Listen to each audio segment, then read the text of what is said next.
Hello everyone, Prime here, and I hope you've enjoyed your week, because today we're going to be talking about places in the different mythologies of Smite that you may or may not want to live in, and some benefits and negatives for and against living in these places. Starting us off here really nicely is Egyptian mythology. Your heart had to weigh just as much or less than a feather of Mat, this goddess. If it did, then you were clean enough from sin to enter Osiris's field of reeds, Aru. The dead spent their eternity in this place, but those dead had to be dealt with properly. And by dealt with properly, I don't mean roughed up a bit. They had to be mummified, have a good funeral service, and typically, once they died, their family or loved ones just had to make sure that traditions were maintained and upheld. If this was the case, then as long as they didn't commit too many sins, then they would be permitted entry into this place. Life here was pretty similar to life here on Earth, except you'd know it was eternal. So, I'm sure that helped. Also, because of the requirement of having to have a nice funeral and all of those things of that nature, those things were expensive back in the Egyptian days, so unfortunately the poorer members of the Egyptian society may have had to come to terms with the fact that, well, Aru probably wasn't going to be their afterlife, and there are other less pleasant places in Egyptian mythology and afterlives which people may have ended up in. Last thing we have to consider as well is the food of these locations. Now, I'm not going to do it for every single one of these places that we're going to cover, but in ancient Egypt, typically the cuisine that you'd likely be finding yourself dining, bread was quite common. Usually it was seasoned, and there were a number of different seasonings apparently. I don't know specifically what, but apparently you had a range of seasonings. As far as meat was concerned, you could find yourself dining on Mr. Pigeon, a quill, mutton, beef, fish, and of course, pork. There was milk, and this allowed you to have cheese and butter, various flavors added thanks to mustard, salt, coriander, honey, and even vinegar, which why anyone in their right mind would put vinegar on their food? Okay, I don't like vinegar. Moving on. As far as crops, beans, peas, lettuce, nuts were all available, as well as figs, melons, and grapes. So, nice variation of different foods there.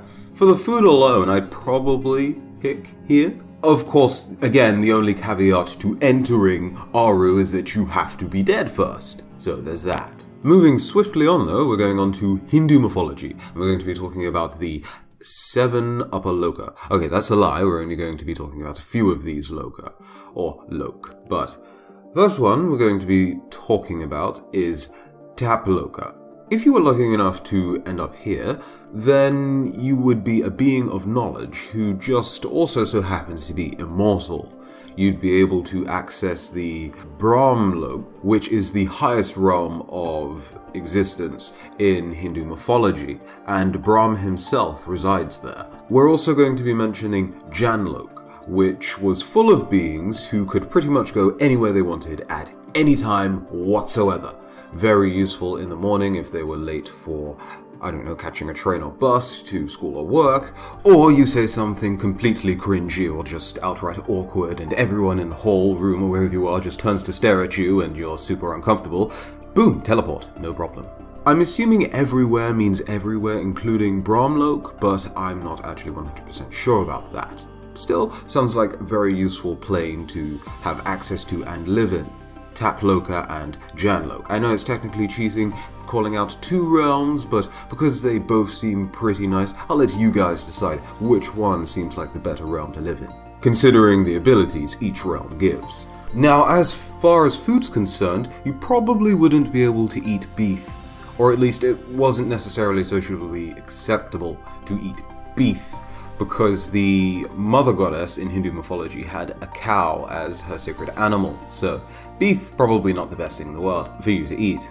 In addition, meat was something that most chose to steer clear of due to the fact that the way in which most meat is produced inflicts suffering onto the animal that was slaughtered for the sake of your meal, so that might affect a person's karma, or so it was thought that your karma may be affected, and of course karma was very important in Hindu mythology. So, may have to stay away from meat. Vegetarianism, as a result, was quite common, but Sugary diets were also fairly common as well in Hindu meals. Eventually, thanks to Muslim influences, pork was also frowned upon, though whether or not you want to eat it was up to you, of course. However, whilst it does sound a bit dull, there are selections of spices and breads to accompany them to help liven food up a bit. Of course, if like me you're not a fan of spicy food, then this is probably one to avoid, but your choice.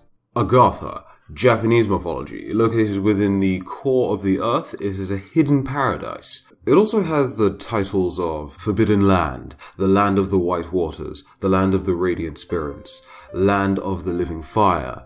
It has a few more, but I think you get the point. It's also a place that means place of tranquility. And from that, I think you can get a general idea of what kind of places was lived. Very nice, very peaceful. From different places of the world, there are different interpretations of this place, meaning that there are several access points all across the world to this place, such as the North and South Poles to the Giza Pyramid in Egypt. Today, there does exist a group of people who live in the city of Patala, India, that justifies a conflict with the people from the Agathe, saying that these people are a highly advanced species that despise humans and seek to abduct us, torture us, and perhaps even interbreed with our species, but probably what may or may not be fairly disturbing and consuming us, which I'll leave your own minds to imagine what that might be like, but yes, there you go.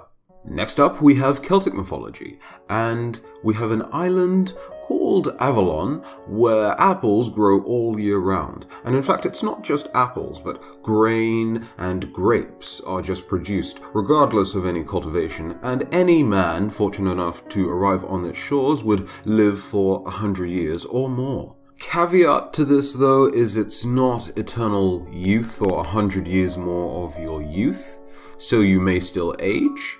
But if you don't mind that, then you're assured 100 years more of your life. So, there's that. Also, it was said that the legendary King Arthur's sword Excalibur was forged here.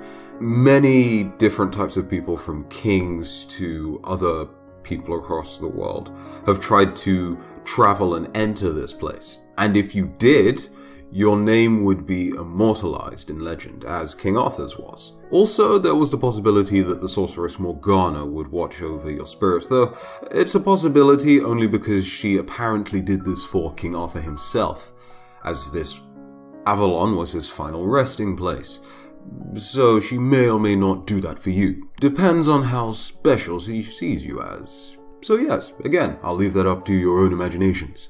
And now we have the slightly less pleasant Mayan best place to live, which actually, funnily enough, isn't the most disturbing place I have for the list, actually. That'll be coming up soon enough, but I have the 13 heavens, which again, kind of like Hindu mythology, isn't a single place, so I'm technically kind of not really following my own rules here, but what I'm getting at is the uttermost place, the place of the Creator, the highest heaven. I am considering heavens 12 and 13 to be one and the same spot on this list, or is this really a list? But the other 11 heavens do get a mention for this spot as well. Now, whilst these are heavens and places inhabited by gods and very powerful beings, the only downside is that the only way for you or I to enter such a place is by death, and not just any old death, a very certain type of death, well, certain types rather of deaths. You either have to be a sacrifice of some kind, die in battle, for which, depending on how epic your death was, or how legendary your death was, or prestigious, so on and so forth, your death was, you would end up in a certain tier of one of the many heavens. You die during childbirth, which of course is specific to women, unless your case is very special. But moving on, if you drowned, you could end up in one of these heavens. If you were burnt to death by fire, you could end up in one of these heavens. If you killed yourself, you could end up in one of these heavens. And also live with the goddess of suicide, which I suppose is a bit reassuring if you were going to do that. I I suppose, to everyone who would have known you, I guess, because they'd know you'd be in a better place, I suppose, so there's an extra upside there. But yeah, now we have the trickiest, and that's Norse mythology. See, across all of Norse mythology, it sounds like dying or good places to live here would only be so good if you really enjoyed combat. If you didn't enjoy combat, as I don't know how many of you actually enjoy fighting, or actually do fight, or do things of that nature, it's pretty hard to choose a place from Norse mythology. Asgard is essentially, whilst yes, it is a very nice place covered in golden shields and armor and weapons, all of that good stuff, also essentially is just training you up for Ragnarok. That's what you're there to do. You're there to drink, eat, fight with Odin. So yes, fight. You're still fighting. In Freya's Hall, similar things are going down, but it's not actually too defined. I was going to pick Freya's Hall, but because I'm not 100% clear on what the Dead Warriors actually did there, and I'm assuming that it's just the same as Valhalla, just with Freya, but I don't actually know this, can't actually put it here. Helheim is pretty much just the same thing, just a bit more depressing and dark. Jotunheim is full of giants who just like to mess around with gods as much as they do humans, so that's not really ideal. And then we have the World Tree. I was thinking it probably wouldn't be too bad to live around the root that Mimir, one of, if not the most intelligent beings in Norse mythology and counselor of the gods, living with him doesn't sound like too much of a bad thing. You'd be fairly safe, except Mimir was beheaded, and then his head was kind of preserved by Odin, and maintained its function, so he could still counsel and advise the gods. So, as long as you can keep your head on, living near Mimir's well doesn't sound like a bad idea. And of course, you've got Ratatoska to help pass the time and entertain you. So I don't know.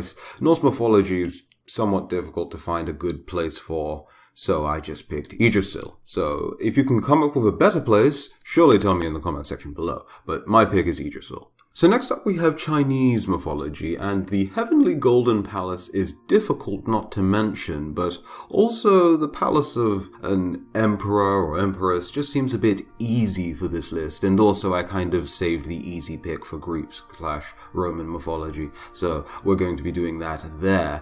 And here we're picking Mount Penglai. Immortals were said to live here, and only immortals could reach this place. Emperors that are also mortal have tried to reach this place, and apparently have tried to set foot on these lands, but supposedly either it didn't work, they lied about succeeding, or we just don't know what happened to them. The palaces that were here were said to be made up of gold or platinum. The living creatures on this island were apparently white, but jewelry literally did grow on the trees here, meaning money actually grew on trees. Pain did not exist, and the cold of winter was not a thing at all. So if you were a summer person, this sounds pretty much almost identical to heaven, I suppose.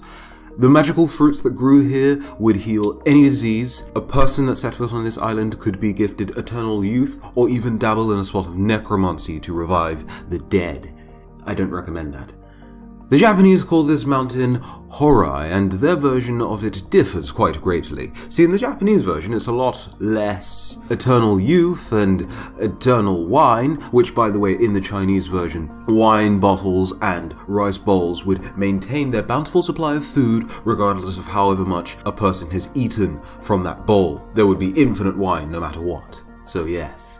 Japanese version, not so much. Wine would run out. Jewelry does not grow on trees, the houses weren't necessarily made out of gold and platinum. But what there was on this island, however, was an incredible supply of souls, in the billions to be quite exact, and it functioned quite similar to a purgatory type place. So, a lot different atmosphere, not necessarily a bad place, not necessarily a good place, just in the middle for Japanese mythology. But there you go. FYI, if I had to pick one of these places, I'm going to say it now, it's Mount Penglai. It's just the easiest choice, and I don't see why you would pick anywhere else. But if you would pick anywhere else, tell me why. Seriously, I have no idea why you'd pick anywhere else, other than maybe perhaps the Chinese one does sound slightly boring in comparison to the other places that I've mentioned. But when Mount Penglai is making life as easy as having money literally grow on trees, infinite supply of wine and food, and allowing you to dabble in a bit of necromancy and have eternal youth with no possibility of catching any sort of disease, what more could you really ask for? Unless, I don't know, you were bored of rice. That's like the only problem I can see. And lastly, we have Mt Olympus, which is also chiming in Roman mythology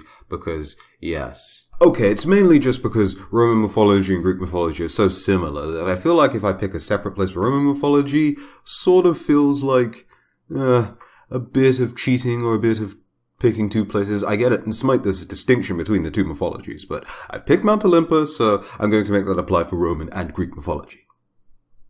Why not? Overlooking the Aegean Sea, which is connected to many famous Greek bodies of water, meaning that you'd be able to travel to a lot of places within Greek mythology just by living in Mount Olympus, though if you got lost, that would be pretty unfortunate for you. I can't say I would want to be you in that situation. But the mountain itself is said to reach a height of 1,588 meters or so. The tallest building in the world right now is this place, which I'm not going to try and pronounce, and that lovely building reaches a height of around 828 meters. So if you're not a fan of heights, then I suppose Mount Olympus just isn't a very good place to go. I suppose that's also a downside for Penglai, but whatever, I still pick Penglai. The peak of the Mount Olympus is sheltered in cloudlessness, or pure upper air, ether, rather. The Greek gods lived here, and they had meeting quarters here, where all manner of discussions were taking place between the gods. Mount Olympus is also quite special because it marked the end of Titan rulership, the cosmos. Each god had his own palace at Mount Olympus, and was expected to obey the rules and customs of Olympus, and these rules were like that of the humans dwelling below. Breaking an oath was punishable by banishment from the mountain for at the very least 9 years, with no ability to partake in the summit of the gods. They liked their summits. Below the mount lived the muses, who were literary, artistic, and scientific geniuses. So if you ever wanted to learn something, all you'd have to do is dip below the mountain and boom, you could be learning stuff for hours. As well as that, Mount Olympus was fully equipped with everything a normal society would need to function, from doctors to gateway guardians, because the giant gateway to Olympus was guarded by actual beings with special names.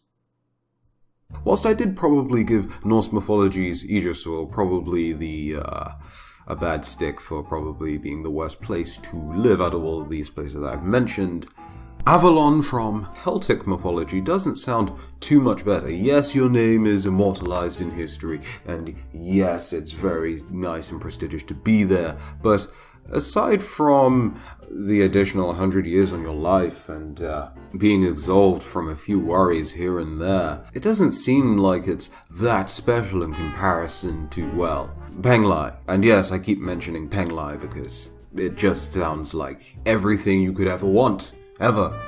Whilst Aru does sound fairly desirable as well, within reason, it sounds like a more practical and useful version of Avalon to me, just Egyptian. And of course, another important thing to consider here would be, of course, the foods of the different places in the world that you'd be going. If you didn't really like Chinese, then I suppose that completely throws Penglai out of the water for you, and considering the fact that I've never had Chinese in my life, perhaps a sin, perhaps not, probably shouldn't bank everything on Penglai. But there you have it. That's clearly my choice that I can't stop saying for some reason.